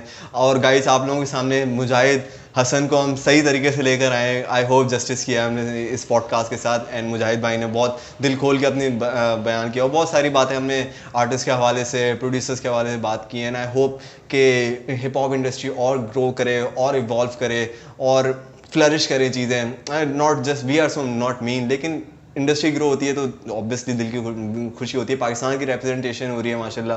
हिप हॉप इंडस्ट्री में एक यूनिक रिकग्नाइजेशन, एक जगह, एक प्लेटफॉर्म, एक जॉनरा सेट कर दिया गया है, और दैट्स हाउ इट गोस। और ये आग रुकेगी नहीं, it will grow like a fire.